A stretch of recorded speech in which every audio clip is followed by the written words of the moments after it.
만물유래는 역사문화 유래 콘텐츠 채널입니다. 좋아요 및 구독은 더욱 알찬 영상 제작에 큰 힘이 됩니다. 전설야담, 첫날 밤 아기 낳은 신부, 다리 밑에서 주워왔다. 관용어 유래. 조선 중엽의 일입니다. 혼례를 마치고 밤이 깊어지자 방문 종이를 뚫어가며 구경하던 하객들이 모두 돌아가고 신방에는 신랑 신부만 남았습니다. 신랑은 첫날 밤을 치를 마음가짐을 한 후 신부의 옷을 벗기려 했습니다. 이때 가만히 있던 신부가 벼랑간 배 아프다며 복통을 호소했습니다. 당황한 신랑이 어찌할 바 모르고 있을 때 신부는 크게 힘쓰더니 아기를 낳았습니다. 연이어 펼쳐지는 어이없는 광경에 신랑은 무척 놀랐지만 자신의 처신이 매우 중요하다는 걸 깨달아 그 상황에서 침착하게 대처했습니다.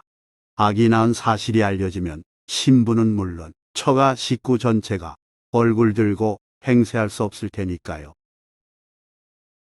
신랑은 일단 탯줄을 자른 뒤 포대기로 아기를 감싸고는 남몰래 근처 다리 밑 안전한 곳에 가져다 놓고 재빨리 방으로 돌아왔습니다. 신랑은 울고 있는 신부에게 손가락으로 입을 가리키며 조용히 하라는 신호를 보낸 후 방이 떠나가도록 애 아파요라고 소리를 질렀습니다. 장모가 달려와서 무슨 일이냐고 물었습니다. 신랑은 배 아플 때 미역국을 먹어야 낫습니다. 라고 말하면서 계속 아이고 배아를 외쳤습니다. 장모는 부랴부랴 계집종을 깨워서 미역국을 끓이고 밥을 짓게 했습니다. 얼마 후 장모가 미역국을 가져오자 신랑은 방문을 닫고 눈물 범벅이 된 신부에게 먹으라고 권했습니다. 신부는 고개를 저었으나 신랑은 강권했습니다. 수치스러움과 미안함에 울기만 하던 신부는 마지못해 미역국 몇 모금을 먹었습니다. 신부는 뭔가 해명하려는 듯 신랑 얼굴을 쳐다보다가 이내 고개를 푹 숙이기를 몇 차례 반복했고 신랑은 굳이 말할 필요 없다는 뜻을 밝히며 신부를 다독여 주었습니다. 내가 알아서 할 테니 내게 맡기시오. 이튿날 새벽 신랑은 일찍 일어나서 하인을 불러 산책하자며 밖으로 나섰습니다. 길을 걷다 일부러 다리 근처로 가니 아래쪽에서 갓난의 울음이 들렸습니다. 신랑은 하인에게 그리로 가 보자고 했고 포대기에 쌓인 갓난애가 우는 모습을 보고는 깜짝 놀라는 신용을 했습니다. 불쌍한 생명이니 데려다 키워야겠구나. 신랑은 하인으로 하여금 아기를 들게 하여 집으로 돌아왔습니다. 사정을 아는 신부는 방에서 또다시 눈물을 퐁퐁 흘렸습니다. 그날 밤 신부는 신랑에게 사연을 고백했습니다. 어느 날 이웃집 총각에게 강제로 욕을 당했는데 그게 바로 임신이 됐고 몇 번 목숨을 끊으려다 포기했으며 결국 일이 커졌다고 말했습니다. 모든 허물은 내가 안고 갈 테니 당신은 아무에게도 이 사실을 말하지 마오. 이후 신랑은 두 번 다시 그 일을 언급하지 않았고 아내와 아들을 진심으로 사랑하며 지냈습니다. 아내는 남편 조씨의 넓은 포용력에 감격하여 지극한 정성으로 섬겼습니다. 그런데 아이가 서당에 다닐 무렵 문제가 생겼습니다. 또래 친구들이 조씨의 아들을 다리 밑에서 주워온 아이라고 놀렸던 것입니다. 다리 밑에서 주워왔다라는 놀림말은 사실 두 가지 의미를 담고 있습니다. 은유적인 말로서의 다리 밑은 곧 여성 성기를 일컫습니다.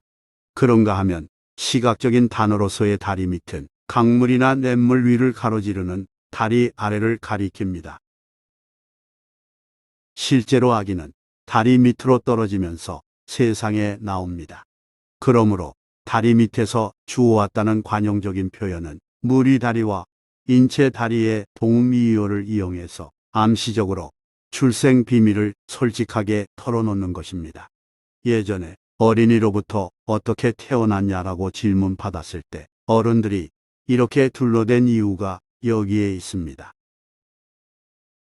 하지만 조씨 아들의 경우에는 하인이 다리 밑에서 주워온 것으로 오해했기에 다리 밑에서 주워온 아이라는 놀림을 받았습니다.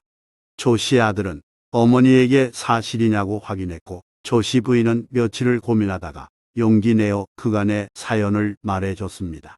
구리의 잉태부터 출생, 양육에 이르기까지 설명한 뒤 아이에게 용서를 구했습니다.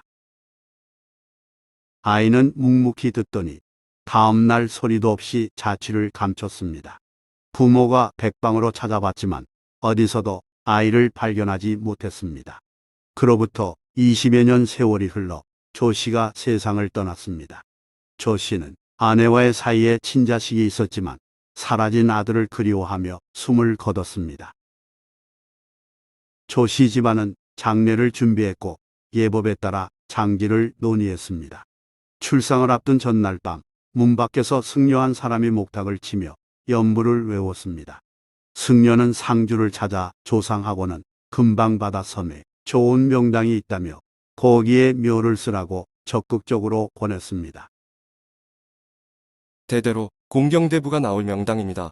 소승은 어른에게 큰 신세를 진 바 있기에 미리 구해둔 땅이고 내일 바닷가로 오시면 배 2척을 준비해 놓겠습니다. 상주는 친족들과 의논한 끝에 그 제안을 받아들였습니다. 승려의 외모나 말에서 도성 품격이 느껴진 데다 매우 좋은 명당이라는데 마음이 끌린 까닭입니다. 장례날 승려가 말한 바닷가로 운구하니 정말 배 2척이 있었습니다. 승려는 관을 앞배에 싣고 자신이 옆에서 모시었으며 상주들은 뒷배에 타게 했습니다. 닻을 올리고 배가 출발했는데 이상스럽게도 앞배의 속도가 매우 빨라서 뒷배가 따라가지 못했습니다. 상주들은 낭패하여 돌아올 수밖에 없었습니다. 그 승려는 조씨 부인이 혼례 첫날 밤에 낳아 기른 그 아이였습니다. 출생의 비밀을 알게 되자 그 길로 집을 떠나 사찰로 들어가 불도를 닦았으며 한편으로 조씨가 자신을 구해준 은덕을 갚고자 풍수지리를 공부한 후 여러 곳을 답사하여 길지를 발견하자 장지를 구해둔 것이었습니다. 훗날 조씨의 후손은 번창하고 현달하여 명문가가 됐다고 합니다. 조선 말기 세도가로 이름을 떨친 조씨들이 그 후손이라고 하지만 사실인지는 확인할 수 없습니다. 한편 조씨의 후손 한 명이 바닷길로 청나라에 가던 중 심한 풍랑을 만나 무인도에 이르렀는데 거기에서 조아무개라고 적힌 비석을 보았다고도 전합니다.